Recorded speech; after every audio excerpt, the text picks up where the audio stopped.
Bismillahirrahmanirrahim. Assalamualaikum warahmatullahi wabarakatuh. Perkenalkan, nama saya Wildan Maulana Yahya dengan NIM 2024010102079 dari kelas Data Mining A. Pada kesempatan kali ini, saya akan mempresentasikan tugas praktikum Data Mining modul 2 tentang eksplorasi data menggunakan Matplotlib.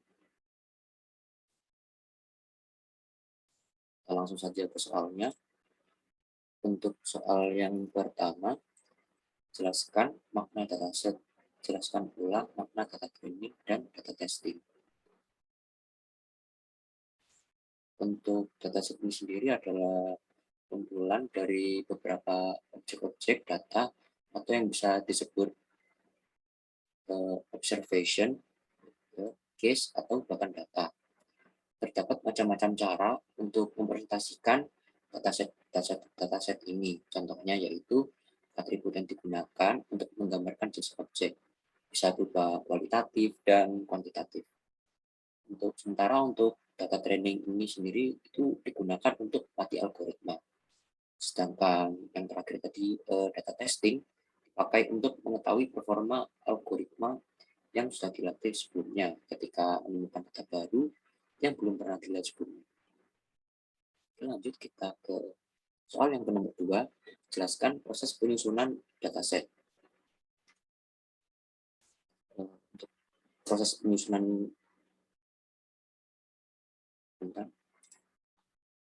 Untuk soal yang nomor 2, jelaskan proses penyusunan dataset. Untuk proses penyusunan dataset ini sendiri dibagi menjadi 7 bagian. Yang pertama yaitu agregasi, yang artinya penggabungan beberapa atribut data menjadi sebuah atribut. Yang kedua ada sampling, pengambilan sebagian data yang mewakili keseluruhan populasi.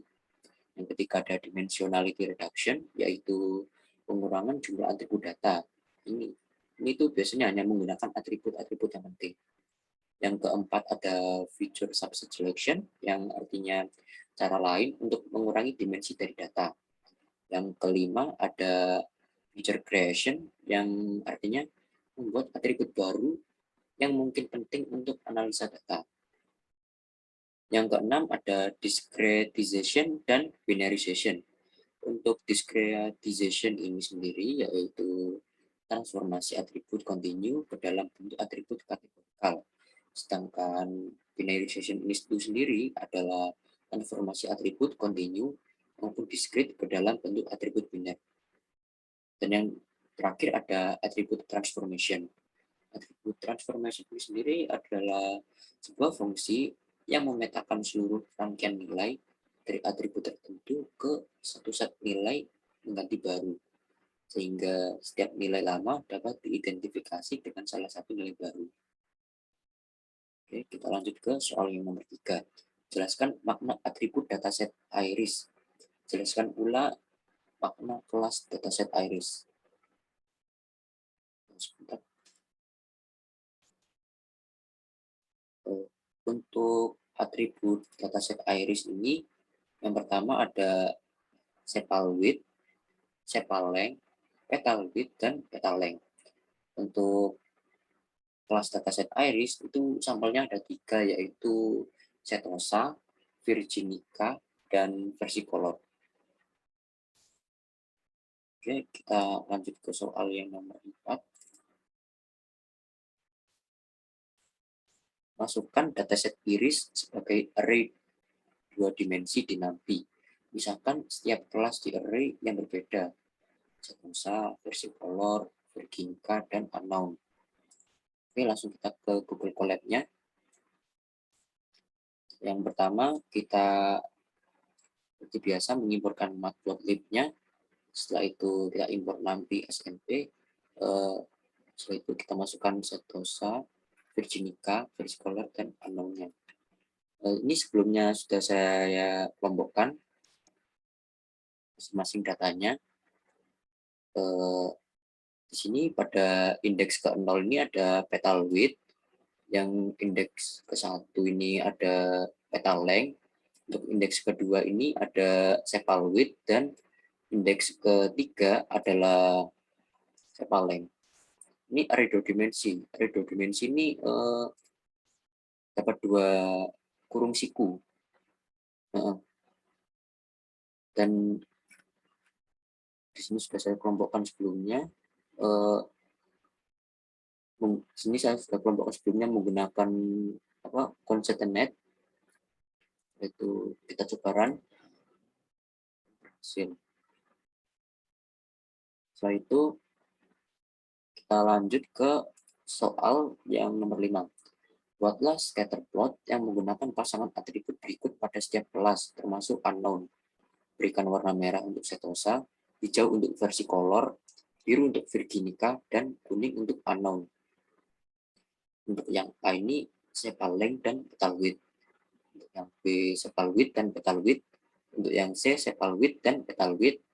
Dan yang D sepal length dan petal length. Perintahnya di sini gunakan perintah scatter dan operasi slicing pada napi untuk mempermudah tugas Anda. Oke, kita ke Google Colab-nya.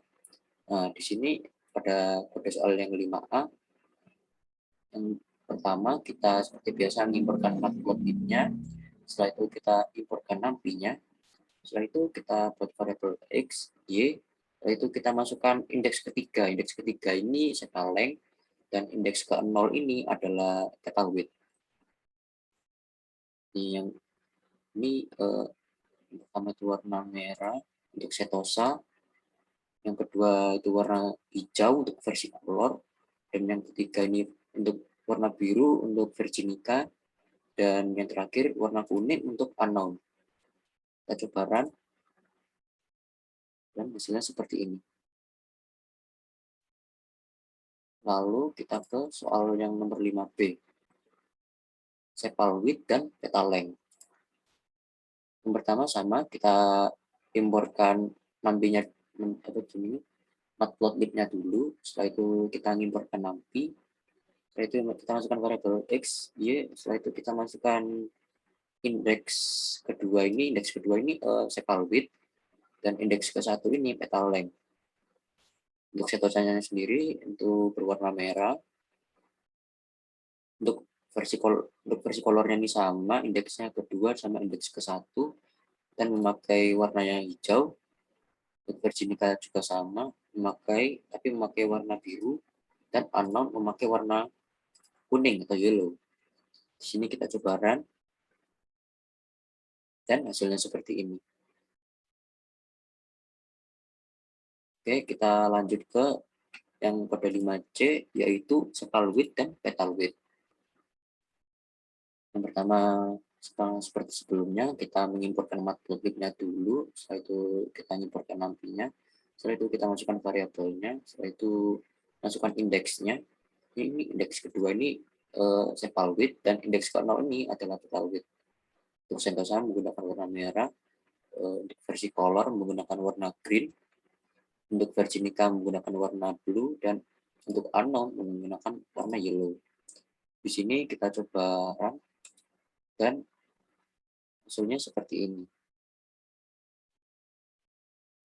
Setelah itu kita ke kode soal yang ke-5D. Ini perintahnya sepal length dan petal length. Untuk yang pertama kita sama seperti yang di atas, mengimportkan matplotlib-nya dulu, lalu import nampinya, setelah itu masukkan variabelnya, setelah itu masukkan indeksnya. Indeks itu ini indeksnya indeks ketiga.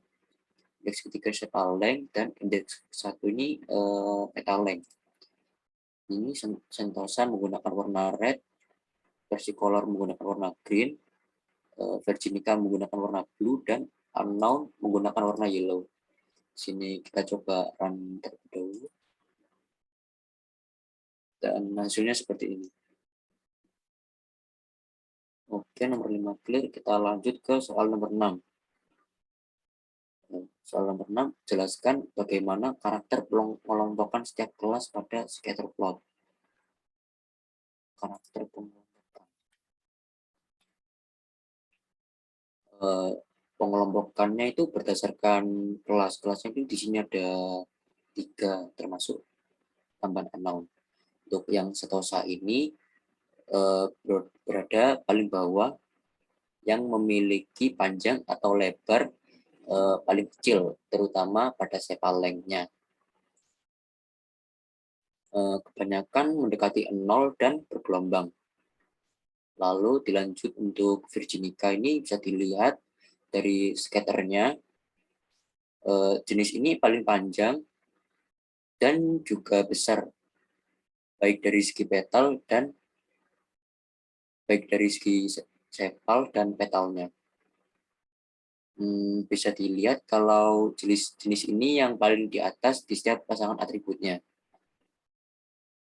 Lanjut untuk yang ke versi color, karakternya ini karakter untuk versi colornya ini berdempetan dengan Virginica di atas, cenderung ada di tengah dan berdekatan. Kita lanjut ke yang unknown. Karakter dari unknown ini cenderung mendekati kepada ketiga kelas itu, yaitu Versicolor, Virginica, dan Setosa.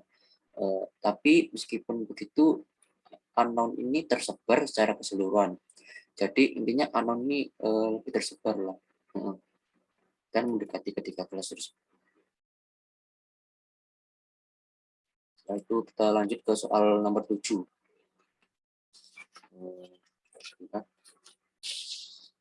Untuk soal yang nomor 7, perhatikan data yang berjenis unknown. Jelaskan bagaimana cara meramal jenis data unknown.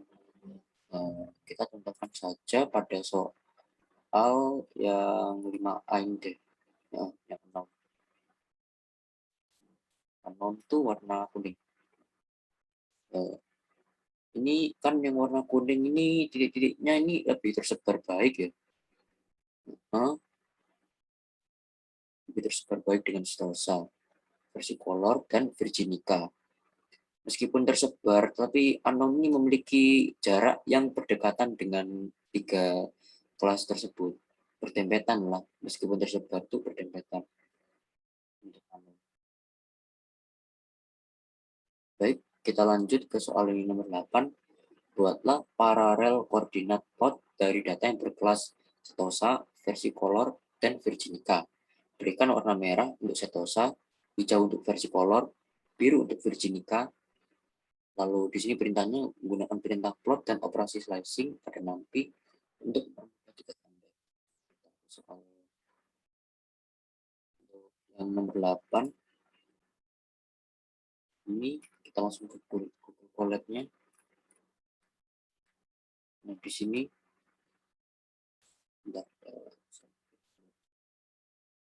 ini kita mengimporkan matplotlib-nya terlebih dahulu, terus setelah itu kita import NumPy-nya.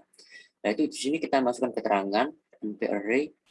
Untuk indeks pertama itu petal width, indeks ke-1 petal length, indeks kedua sepal width, dan indeks ketiga sepal length.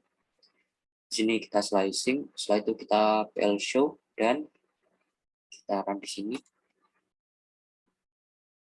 Dan hasilnya seperti ini, scatter plotnya. Baik, kita lanjut ke soal nomor 9.